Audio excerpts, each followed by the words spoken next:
Assalamualaikum warahmatullahi wabarakatuh. Mungkin kamu pernah punya benjolan seperti ini, pencet-pencet pakai tangan, terus keluar isinya seperti bubur dan berbau tidak sedap. Mungkin awalnya berpikir ini merupakan bisul, padahal kista ini tidak sama dengan bisul. Kalau bisul pastinya ada infeksi bakteri atau jamur.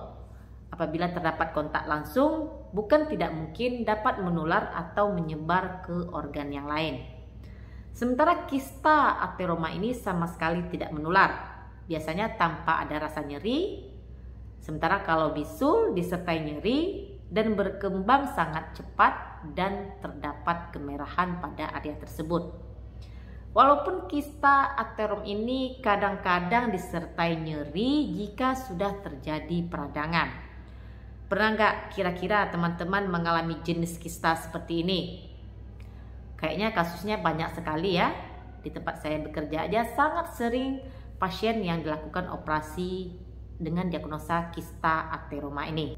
Dan jenis kista ini merupakan jenis kista jinak. Meskipun sering terletak di area wajah, leher, dan badan, namun bagian tubuh mana saja bisa mengalaminya.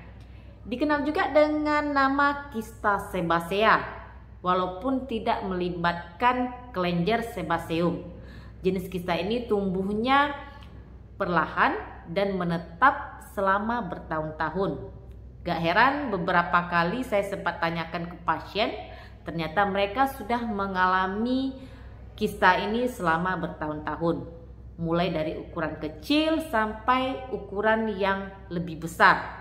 Dan mungkin karena sudah mengganggu, makanya datang ke fasilitas kesehatan untuk mendapatkan penanganan medis.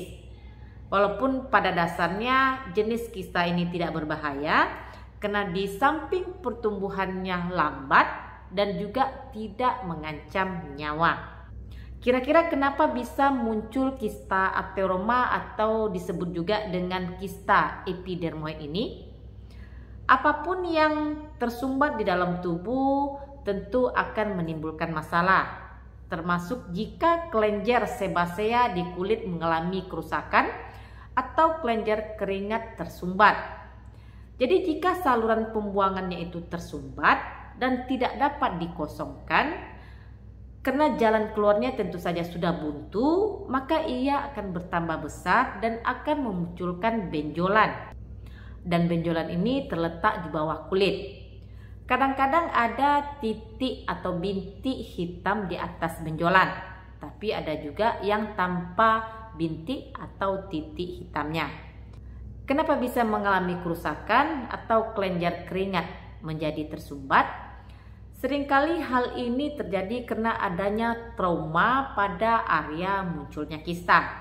Bisa karena bekas jerawat, luka pasca operasi, goresan, dan masih banyak faktor lainnya.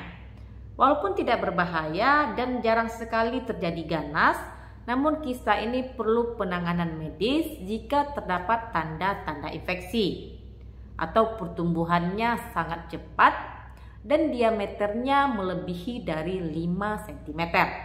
Dan perlu teman-teman ketahui, kista ateroma ini bentuknya seperti ada kapsulnya. Dan isinya yang seperti nasi yang dihaluskan berada di dalam kapsul tersebut.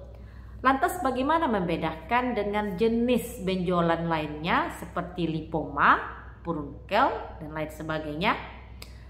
Sulit untuk orang awam membedakan apakah benjolan tersebut merupakan kista ateroma atau jenis benjolan lainnya. Daripada berandai-andai, jika kista ini sangat mengganggu sekali, lebih baik datang ke dokter untuk diperiksa. Karena kista ini biasanya tidak hilang dengan sendirinya, kecuali diangkat melalui prosedur pembedahan. Jadi jika dilakukan tindakan pembedahan, maka kista ini akan diangkat beserta kantungnya atau kapsulnya. Dan kadang-kadang saat operasi kista, ini kantungnya ini jadi tidak utuh bulat seperti tampak dari luar. Sebagian akan pecah saat pembedahan dilakukan karena tipisnya lapisan kapsul pembungkus kista ini. Tapi kapsulnya ini akan tetap diangkat Jadi jangan khawatir teman-teman jika mengalami operasi kista ateroma ini dan tidak mendapatkan kista yang bulat utuh saat ditunjukkan oleh petugas, bukan berarti benjolannya masih tertinggal di dalam. Seperti yang sudah saya sampaikan tadi, bisa jadi kistanya sudah pecah.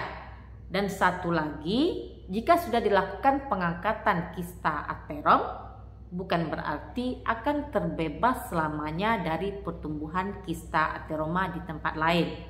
Jika masih ada penyumbatan, maka besar kemungkinan akan tumbuh kembali. Demikian video saya kali ini. Terima kasih sudah menonton. Jangan lupa untuk di like, komen, dan di subscribe. Dukung channel ini agar lebih berkembang. Jumpa lagi di video saya berikutnya. Stay healthy. Assalamualaikum.